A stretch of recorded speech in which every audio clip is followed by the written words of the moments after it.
So a very warm welcome to the Rocking the Journey podcast. I'm Debbie. Hi, I'm Erica. We're the founders of Rock My Age, a platform aimed at inspiring women to live the best possible life.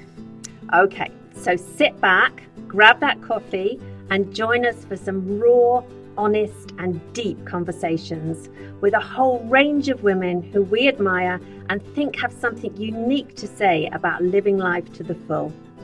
We believe that the magic of life is as much about the journey as the destination. We want to peel back the public facades, understand how these women create opportunities, and come back from life's setbacks and keep on living extraordinary lives. Erica and I are two women who want to get the most out of life. Our mission is to help and inspire other women just like you to do exactly the same.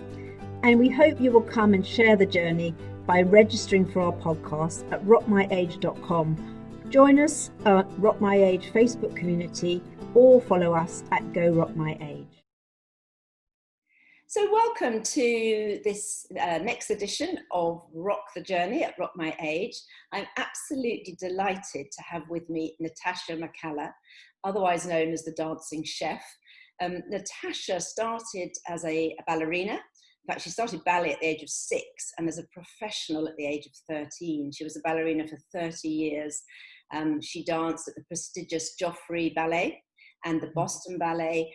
And at the end of her 30 years, she went out with an extraordinary, Jose Bang, but with the Phantom of the Opera on Broadway in Los Angeles. And during her time as a ballerina, in those down times, those seasonal times, she pored over cookbooks and did a lot of cooking for parties.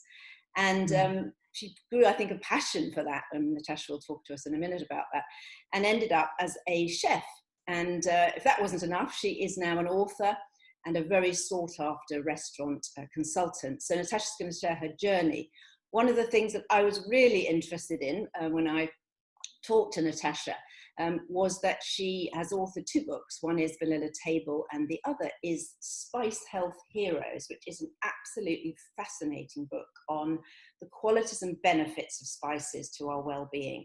And even helping to prevent some diseases. So Natasha's going to talk to us about that as well. And I'm absolutely delighted because I think this whole aspect of spices and food and how it can affect our health is hugely interesting. So Natasha, welcome. Thank you so much, Erica. It's lovely to speak with you. Well, thank you so much for doing this. We're really delighted to have you on our podcast. So firstly, I think I'd love to hear a little bit about your journey. I mean, for some of us, we have one career. Some people transition, particularly I think perhaps at our age, people are looking for the next phase of their life. But you've had 3, and I think probably moving on, 3 to many more. But I'd love to hear the journey, and you talked to me a little bit about the synchronicities that happened in your life that took you on different avenues. So I'd love to hear a little bit about that, and then maybe we can go on to talk specifically about health heroes, health spice heroes, and the benefits of that, if that's okay. Absolutely, my absolute pleasure. I started. Well, I've had 3 careers. I'm in my 3rd one, and I still look back at my first career and still dance a little around the kitchen. But I did start very young, so I began my 3 careers at a ridiculously young age. So having 3 careers sounds astounding, but it's not really when you start when you're 6 years old. And strangely enough, I knew what I wanted to do within 2 weeks of grabbing a hold of that ballet bar, and never looked back. And I had to prove to my parents that I really wanted to do this. And I did. I was absolutely obsessed. I kept saying to my mother, "What time is it? What time is it? Is it time to go? Is it time to go to ballet?" And I feel so grateful and I consider myself so lucky that I found something at such a young age. My sister was not quite as lucky. My mother thought she had it in the bag. 6 years old, and she knew what she wanted to do. So the next one, she'll know what she wants to do at 6. No. And from there, I danced all over the place, traveled, with the company on tours, and was always curious about food. And my mother loved to cook. She learned watching Julia Child on television, and had her books and these rather large tomes of cookbooks with no pictures.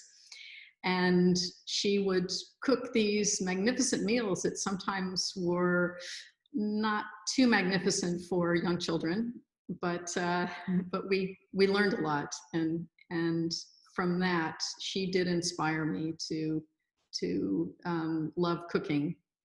Did she eat spices as well? Was that kind of partly where you understood that from, or? She didn't know how to boil water when she married my father, and she was determined to learn how to cook. And they loved doing parties, cocktail parties, dinner parties, and we were always around. So I remember I know this is a slight segue, but one of the most wonderful things was hearing everybody laughing and clinking of glasses and plates and smells coming from the kitchen. And I would fall asleep to that. And it was such a comforting sound. You wouldn't think all that raucous laughter would be comforting. You talked actually with me, and I thought that was fascinating, about the evocative nature of food and the sharing of food. And I think the smells as well, and how we create stories about food. I love that idea.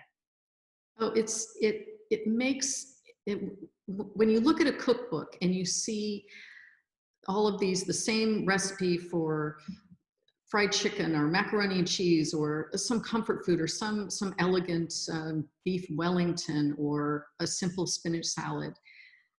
If it has a story, if the recipe has a story, it makes it taste so much better. I've always felt really strongly about that. People harken back to their grandmother's bran muffins, and they were the best in the world, and no one could beat them. And it's so true, isn't it?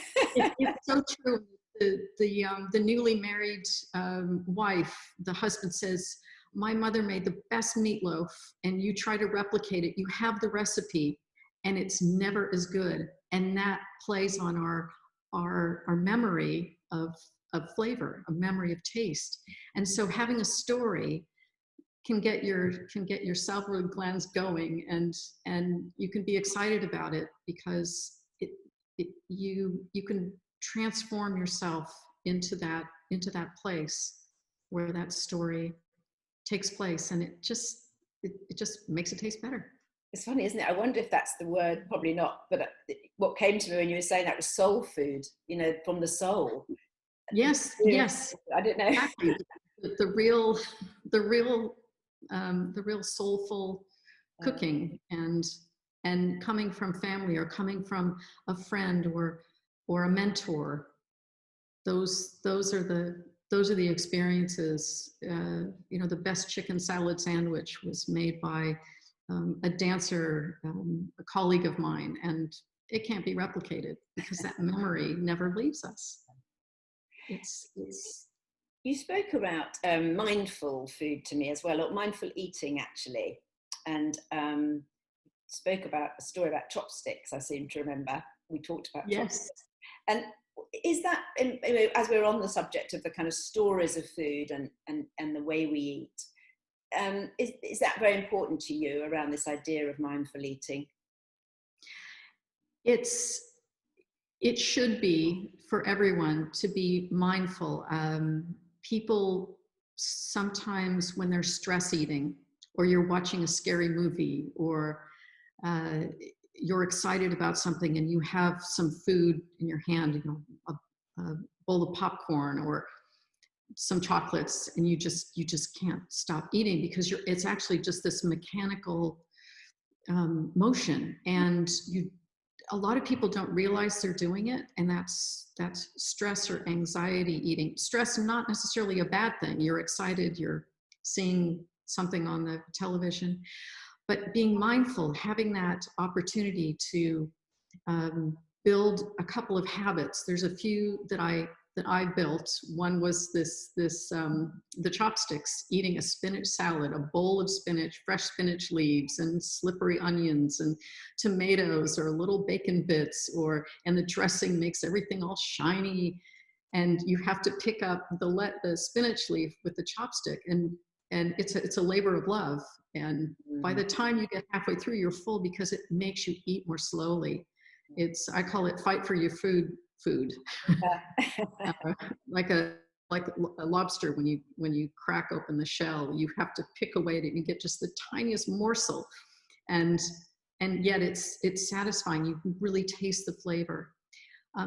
The other thing is some people take their cutlery, they'll have a bite of food with their fork and knife, and have the bite and put the cutlery back down on the table after every bite. So it forces you to eat more slowly and mindfully and really taste the flavors and enjoy it and savor it. And by eating mindfully, taking breaths, I've often been told, oh, he didn't take a breath. He didn't take a breath. He cleaned the plate. It's like, what's the race? So just being aware of a couple of things can enhance your relaxation and your enjoyment of eating.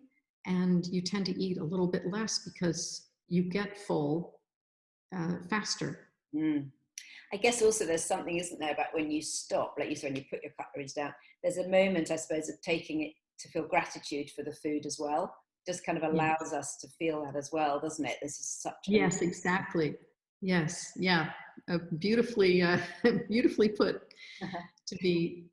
That gratitude is we're fortunate to have beautiful food and to savor every bite.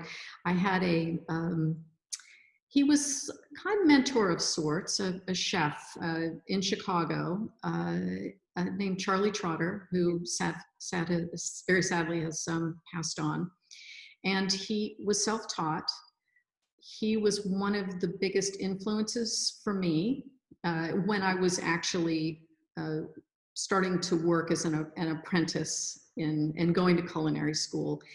And I learned so much from him. But one of the takeaways that I still say to this day is he said to me, you only have so many tastes and sips in your life. Make each one count. So savor each bite, enjoy the food and the sips. And it made me become more mindful about food and more grateful to beautiful, flavorful, comforting, exciting dishes. That's extraordinary, isn't it? That's such a good thing to remember. We only have so many tastes, so many meals. Yeah, fantastic. Thank you for sharing that.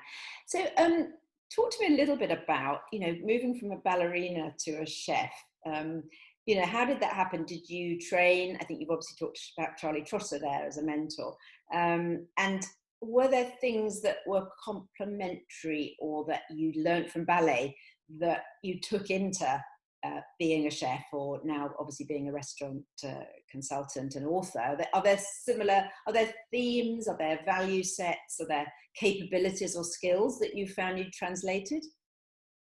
Funnily enough, yes. It's one of the questions I've been asked many times. How could you go from being a ballerina to being a chef? What's the segue? It doesn't make any sense at all. And the segue, and my answer is, they're both artistic. They're both works of art. And they're both service orientated. You're giving something to the audience or to the customer. And it was, for me, it was also very similar workload, low pay, hours on your feet, except I wasn't as turned out as much. Or on your point. Kitchen, or on point. Yeah. But I did do a few B pluses where you have your 1 foot turned out and 1 foot behind you. I would do that now and again on the line, where you're sliding, chasséing from right to left, grabbing an ingredient here and an ingredient there.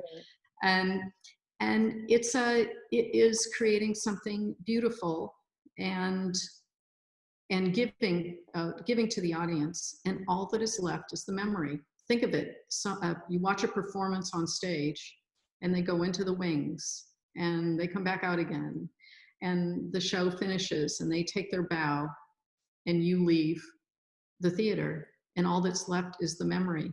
It's up here. Same thing in a restaurant.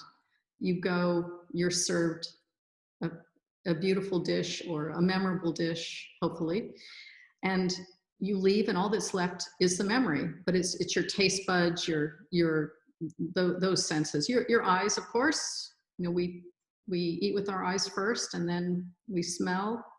And so people that look at others when they grab a piece of bread and put it straight to their nose to smell it, there's a reason why I believe you get more satisfaction out of smelling something first and then tasting it. So the dancing and cooking, it's a perfect segue. It's a perfect transition. And the discipline, I guess, because again, you've got that thing about discipline of ballet, haven't you? And it's quite a discipline in cooking. It is, and it's also, as with dancing, it's a lot of practice. You practice over and over and over and over again until you get it right. Same thing with working on the perfect pirouette. You practice it over and over again, and even when you can do it successfully, fairly consistently, you still practice. You still have that time where you need to work on it. And I find that with cooking as well, and particularly things like sugar work and techniques with your hands that require, to make a beautiful rosette, or to be able to chop the ahi tuna or the avocado just right, just consistently. It does take practice, but that's part of the craft too. And I love my craft. I love my dancing craft, and I love my cooking craft. And now I love my writing craft. So let's talk about that. How did you come to write Spice Health Heroes? How did that come about? And what was the kind of interest for you? You obviously had the interest in food already, but particularly spices. I'd love to understand a little bit more about that. It happened because the first book I wrote is called Vanilla Table, and I happened to be in New Zealand, and one of my dearest chef friends, Peter Gordon, who was actually just left London and moved back to his hometown in New Zealand. He introduced me to a family who own a vanilla company in Tauranga in New Zealand, and introduced me to the owner. And she said, "Would you be interested in writing a book on vanilla?" And not being a fool, I said, "Of course, I'd love to write a book on vanilla," because I've been wanting to write a book for quite some time, and any kind of book. But so I dug into it and started researching, and I worked on proposals, and I was turned down all through New Zealand and in England. So yes, stick to it. If you want to write a book, keep going, don't give up. It's kind of like auditioning for ballet companies or a show. Interesting. They say no, and then eventually they say yes. And I was published in New Zealand, and a buyer from a London publisher happened to be in the office, and my book happened to be on the table of the publisher in New Zealand, Bateman. And he said, "Can I take this?" And he took it away to London and showed it to his boss, Jackie Small. And she consequently took it on board and then asked me to write the book about spices, because vanilla is a spice. And I just continued on with that. And also the health aspect of spices. I mean, it's so hot now. Using natural ingredients to enhance all sorts of, find the beneficial attributes of different spices. So I was off and running again. I was amazed reading your book, really. I had no idea of the health benefits. I mean, turmeric is it's got a lot more coverage now, hasn't it, as a spice? Yes. And anti-inflammatory. And I was reading your book around that also for Alzheimer's, which I thought was fascinating.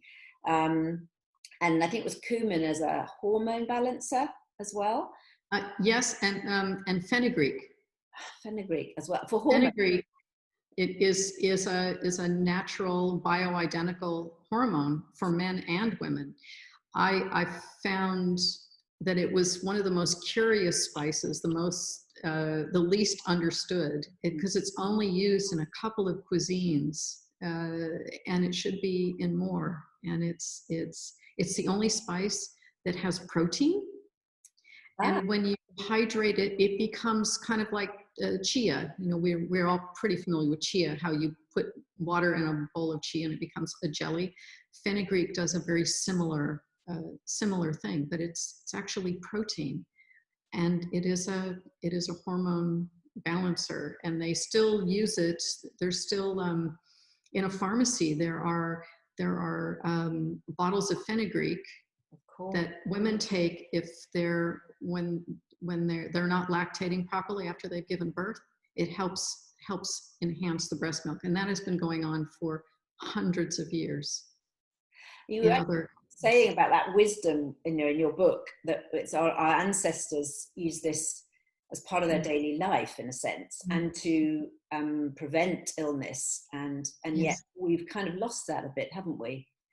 Yes, and it's that balance between, I say, the balance between Eastern and Western medicine, and I believe they can work together, and there are benefits, huge benefits to both. And what's exciting about these spices is that in the book, I have 9 clinical medical doctors who vet every single spice in the book as to its beneficial attributes. And that's pretty solid evidence if they're going to put their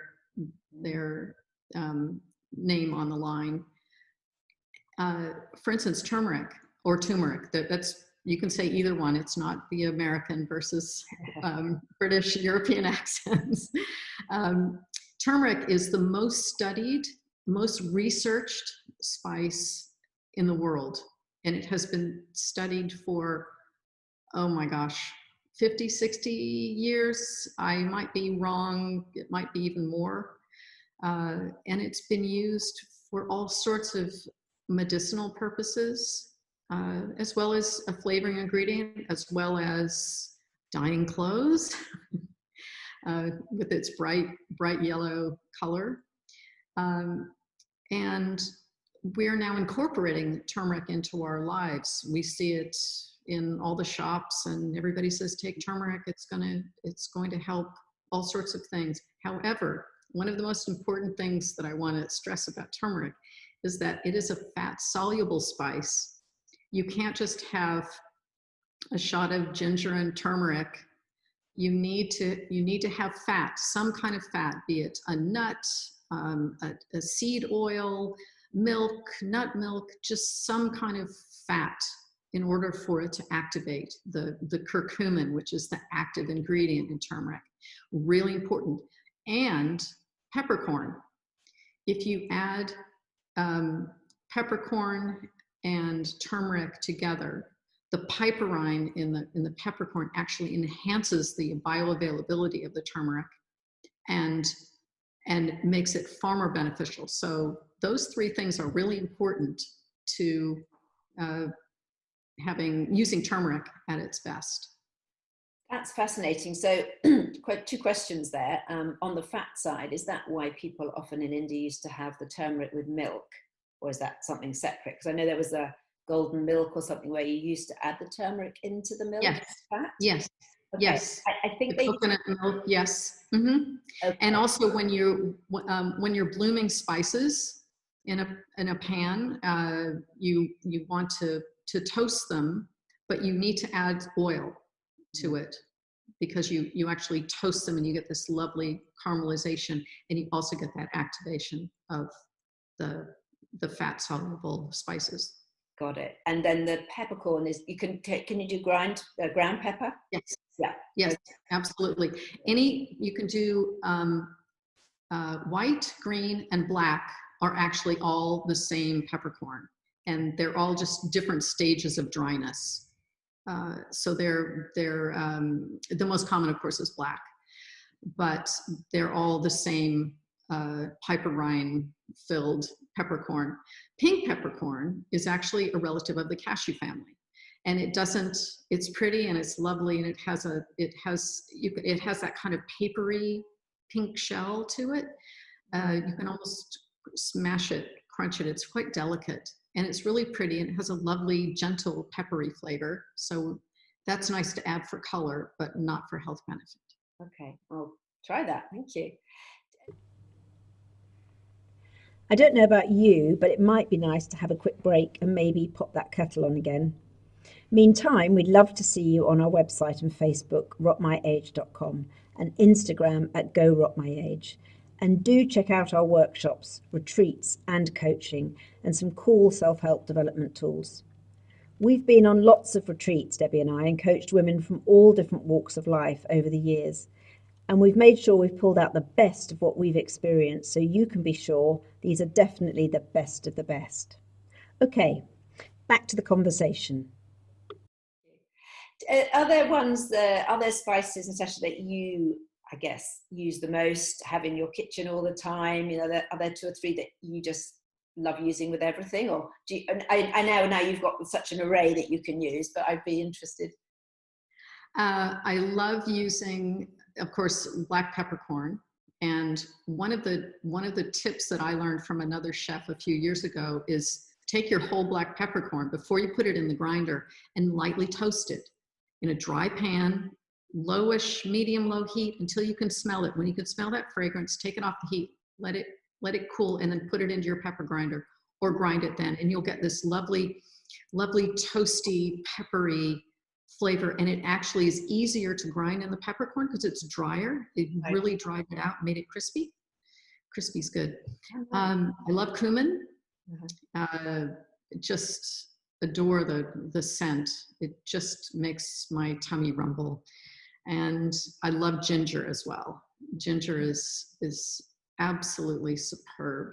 I tend to put that in a lot of things. Ginger and garlic, that kind of Indian cuisine combination of the ginger and garlic, and then I get into onions, but that's not a spice. But I was fascinated in your book, actually, talking about ginger, that you have, I mean, your book covers everything from broths and curries, and that maybe there are things that people might expect more. I was fascinated when you have mousse and cake and smoothies, and they're things necessary that we wouldn't necessarily think of putting spices in. I think that's just such a good way of thinking now about, you know, I can wake up in the morning maybe and put some ginger in a smoothie or something. I mean, sometimes we have lemon and ginger, but the idea of the array of food that you can now incorporate spices in is incredible, isn't it?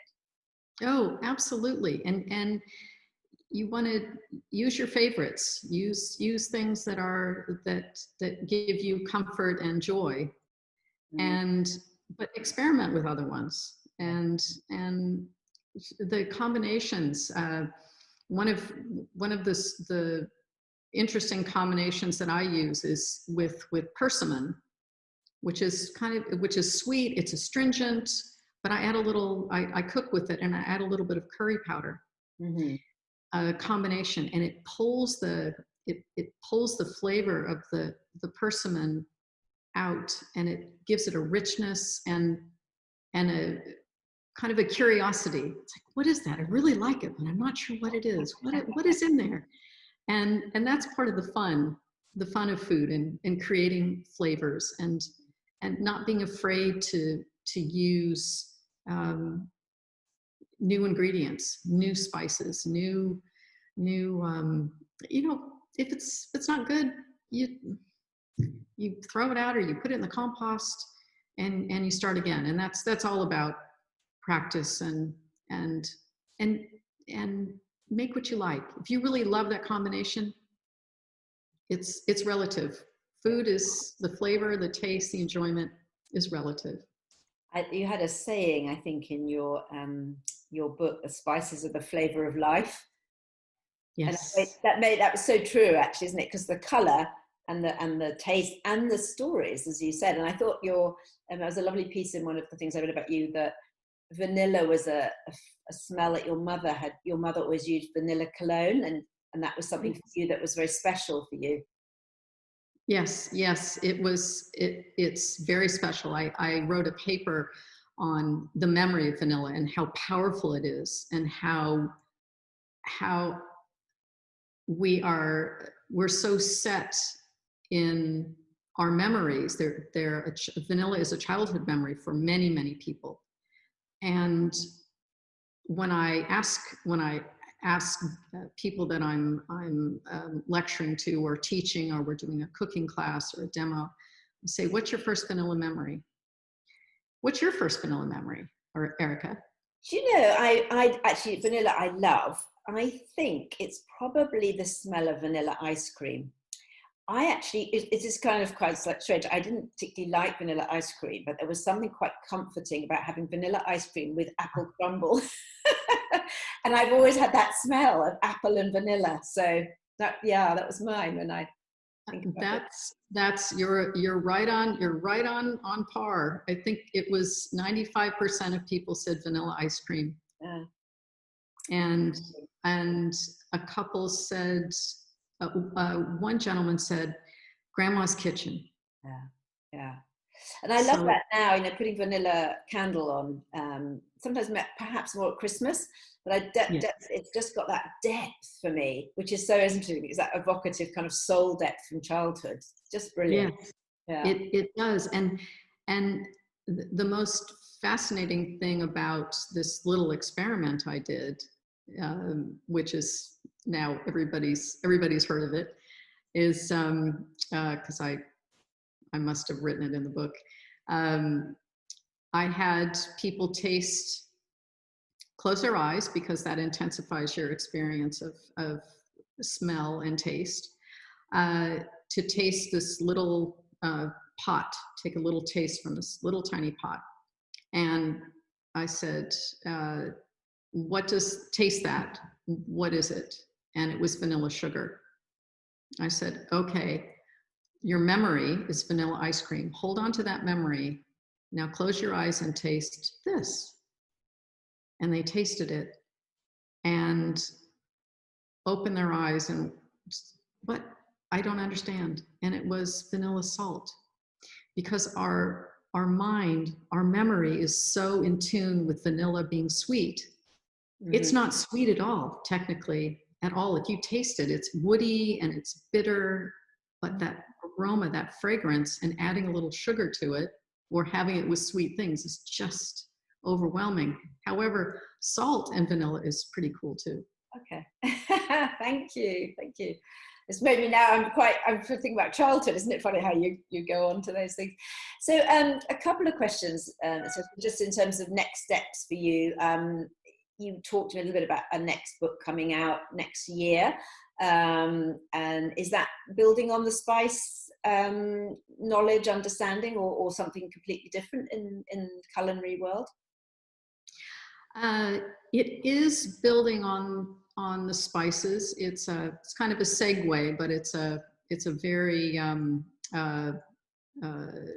very parallel focus. Okay. And yes, cooking and continuing to be curious and experiment and explore.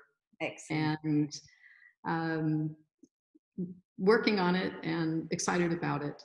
Brilliant. Well, we'll look out for that. So that's in 2020. Yes. Brilliant. Yes. Excellent. So thank you so much, Natasha. It's been absolutely fantastic talking to you. And I have done already a couple of recipes. I'm going to start some. I made the broth the other day, which was absolutely beautiful. We're in autumn here in the UK. And actually, one of the things you and I did talk about was this idea of seasonal food and seasonal Yes. eating. Yes. And we laughed as we came on screen today because I've kind of got autumn and you've got your orange, which is lovely. So we're tonally in the right space, but you're in New Zealand at the moment. So it's a different time of year for you. And how does that, just as, you know, a couple of minutes, and how does that work for you, seasonal eating, and how does that fit within the spice world as well? Are they, is that you know, complementary thinking, as it were? Yes. I really prefer to eat seasonally, and we are coming into spring here, but fall is my favorite time of year, and I'm going to cheat a little, and I'm going to have a pumpkin pie, and there's a few expats over here that will celebrate Thanksgiving, and hopefully it won't be too warm out. But eating seasonally, I learned a really strong lesson about intuitive eating and being sensitive to what's comforting, what we're craving healthfully.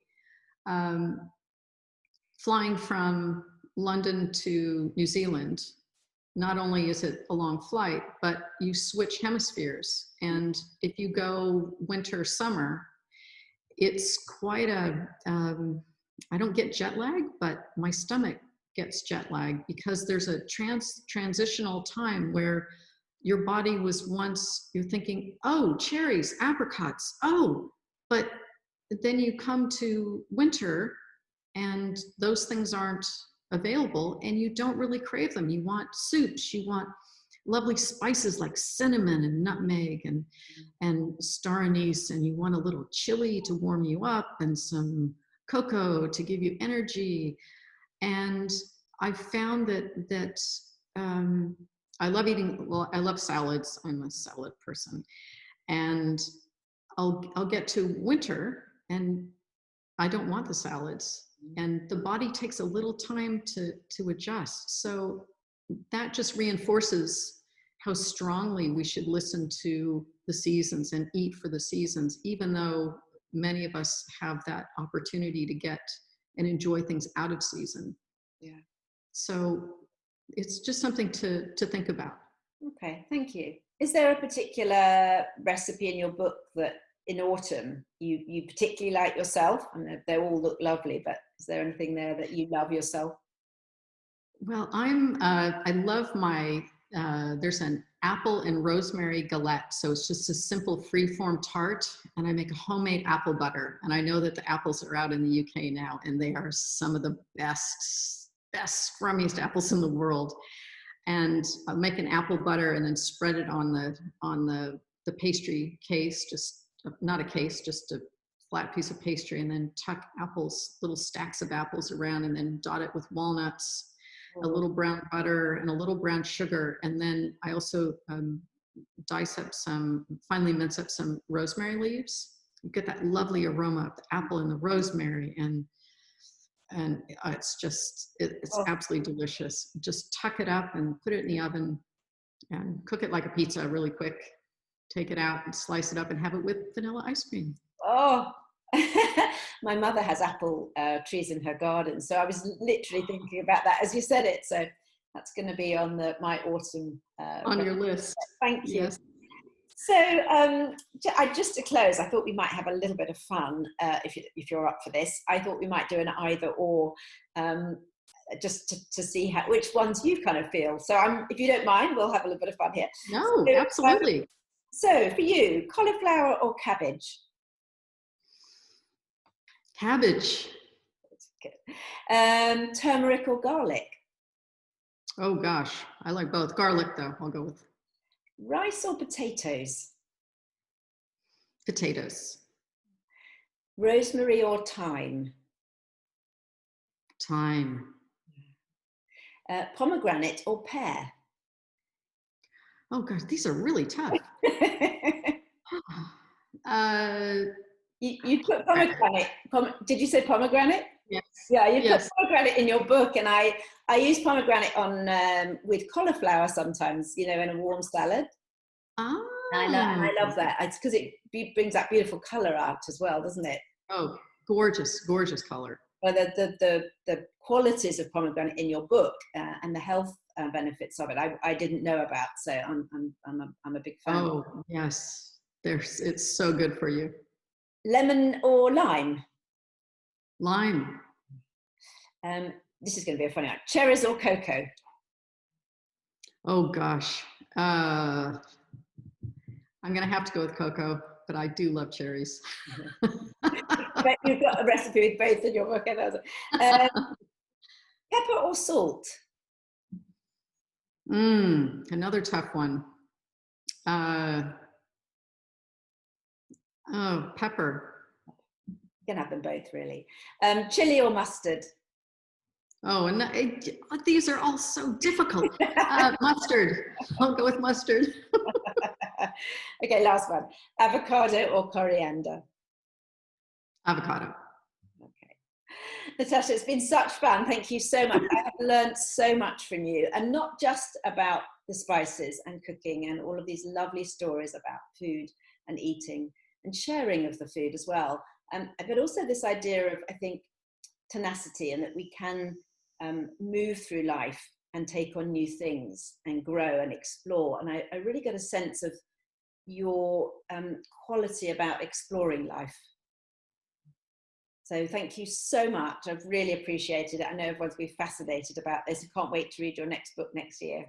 Oh, thank you so much, Erica. It was an absolute pleasure. And thank you for listening to my adventures and journey. It's never dull. No, it's been wonderful. Thank you so much. Hope you enjoyed the conversation today, and if you'd like to listen to more conversations with inspiring women, do look at our website, rockmyage.com, or register to have them delivered direct to your inbox. Until next time.